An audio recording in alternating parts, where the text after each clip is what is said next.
This is America.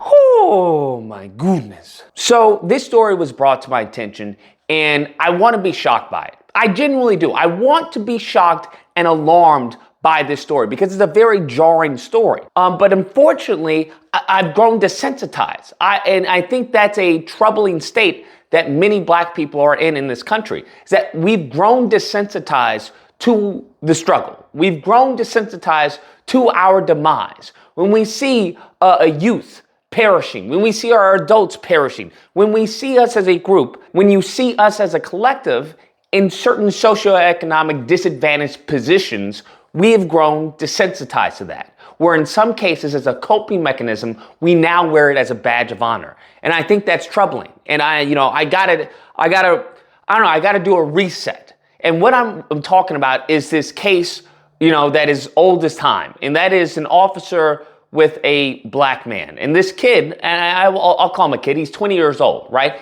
Anybody in their youth, because that is your youth, you're a kid, you're 20 years old. You're allowed to be a kid. And unfortunately, for many black kids out there, they're not allowed to be a kid. And I think that's a travesty that their childhood is robbed from them. That even with the same mistakes, they are not allowed to make if they are a black kid. If the white kid makes a mistake, that's fine. Asian kid, that's fine. Other groups of people are allowed to make these mistakes. The black kid is not allowed to have a childhood. They're not even allowed to be a young adult, unfortunately. So you have this case where you have this officer who took the life of this 20-year-old kid while at gunpoint and his hands were raised. We've paused the video before Shaw fires his weapon, but he does so just seconds after getting out of his vehicle. Millard does appear to have his hands up. I want you to understand this. This all started, I think, with some type of a traffic stop because they said he was weaving out of the lines, which is bullcrap, as we all know, which is bullcrap. But nevertheless, this then led to a chase.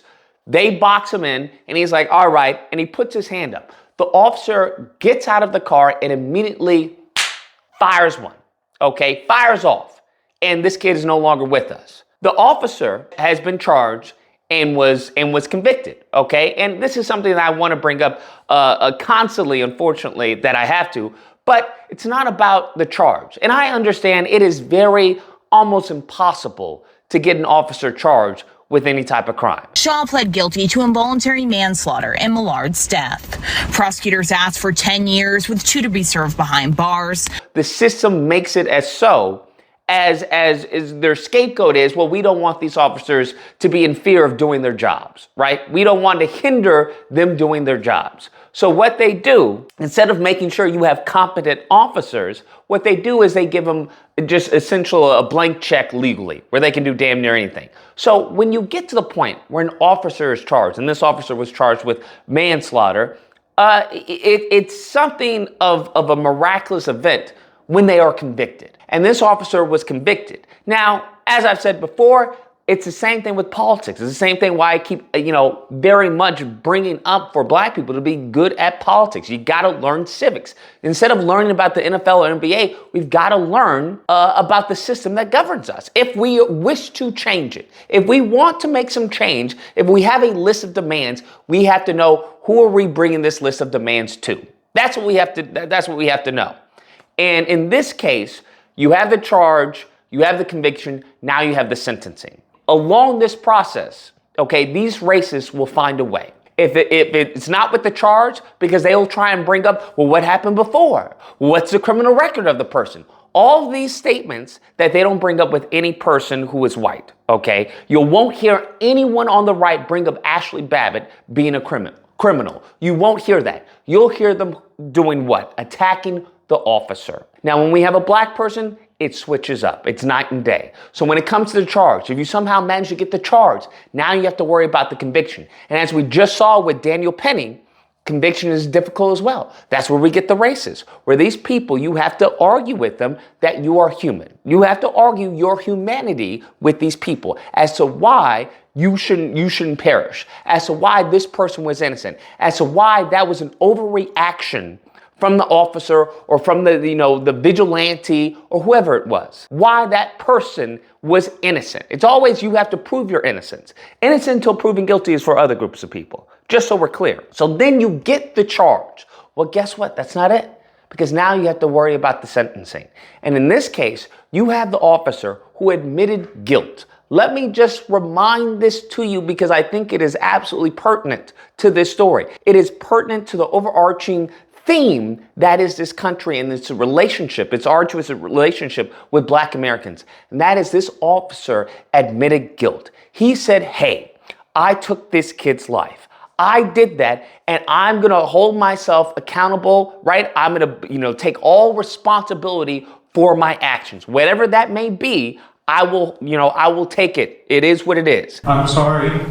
I killed him. Former Woodstock Police Officer Grant Shaw seemed overcome with emotion as he took the stand here inside a Cobb County Superior Courtroom. He admitted he was indeed guilty. I accept my guilt. This is my fault that he is dead, and I will forever be sorry. Now, you can look at this from a variety of ways. To say, I don't think it's funny, but it is funny if you look at it from one angle, where the concept of white tears, right? The concept of whiteness in and of itself in this country, how powerful that is. Seeing a white man cry and, admit fault, admit guilt, and saying that he's sorry and he's repentant, right? It's very, it's not an image you see all the time. Even with Derek Chauvin, you don't see that at all. Very rare, very rare. So I would argue, if I'm being a pessimist, I would argue that this individual knows the power of that image.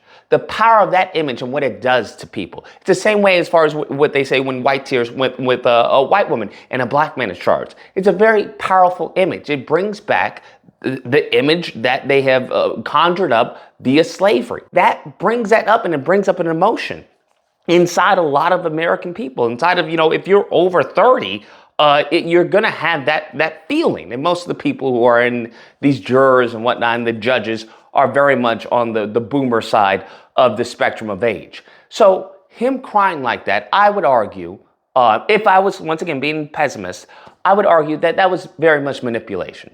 And him being an officer, he absolutely understands how to manipulate the system, how to manipulate a judge, how to manipulate a juror, okay? Because he was facing 10 years. Now, upon this happening, I would, to be fair, to give the other side, you could simply say, well, he was actually truly, heartbroken for his actions. He was truly apologetic and repentant of his actions, and he wished he could take it back. That's the other side. If you're in that camp, by all means. Nevertheless, what happened is absolutely shocking. And that is the judge who was in charge of sentencing, instead of giving the officer 10 years, he gave him 20.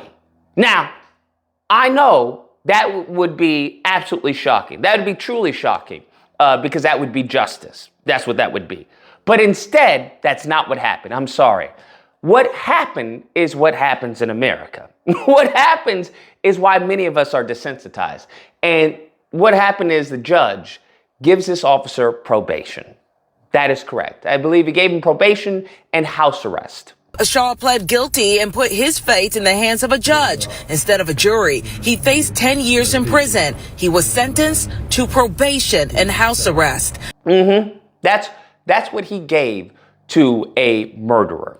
Now, you go ahead and explain to me how race didn't play a factor. I'm all ears. I have yet to hear any black officer or any black person in that matter in the history of this country. I'll give you the history of the entire country where they have gotten such a lenient sentence off of such a heinous crime.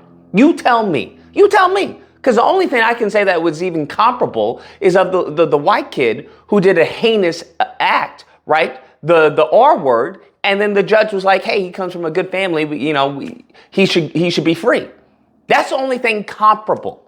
But you will never find anything like that comparable to a black kid. You will never find anything comparable to that to a black officer. You won't find that. So I think this needs to be a reinforcement to a lot of black Americans of where you stand in this country. And if you think it's going to get, easier under the next 4 years. You are sadly mistaken. It's going to get worse. And this is having real world consequences. So when you have someone say, hey, the pilot is DEI, well, guess what? In order to make their customers feel at home, they just won't hire you. That's simply what they do. They just won't hire you because they know, as far as if even a certain swath of the customers that go on the plane don't like you or they fear that you're DEI, well, guess what? It goes back to money. And if racism, once again, racism is a group effort, it's a group job. And if that's what they feel, and for a company who cares more about its profits than any type of moral standing, they won't hire you. They simply won't.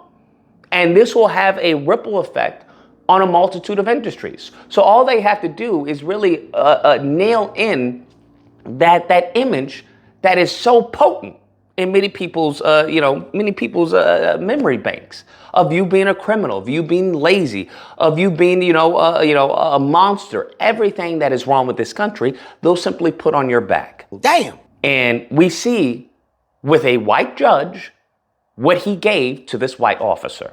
We see that. So I would argue that we become politically literate. That's the only way, because I think we should have black judges. We should have black attorneys. We should have, black guards, black police, we should have people. And if we don't have that, because we don't make up that much of the population, we should have people who are at least sympathetic to the cause. We need to have allies. Okay, we need the Jim Browns. We shouldn't alienate these people. We shouldn't alienate as far as Africans and whatnot. We should bring them into the fold and use them for the benefit of this country as a whole. Because if we benefit, then the country benefits. So I don't know what to tell you other than this is just another case of white privilege, as they say, that the right doesn't want to believe exists. So instead, how about we take, something from the playbook? We just rename it as something else. We don't call it privilege. We just call it, a Blanco, the Blanco gene, okay? We'll call it the Blanco gene or the Blanco effect, okay? The Blanco effect in America. That's what we'll do. Anyways, guys, that's the video. Let me know what you guys think. I don't know how you see this other than what it is. This is clearly anti-black racism. I don't know what is the mental gymnastics you can play to justify this outcome? I don't know. Nevertheless, if you happen to disagree, you're more than welcome to call in during disagreement days. You know where to find me. Friday through Sunday, number on screen, you call in, we'll duke it out. Otherwise, I hope you guys enjoyed the video. If you did, please feel free to like, share, comment. Let me know what you guys think about this and what's the solution. And subscribe. And that fun stuff. Till next time, guys. Be amazing.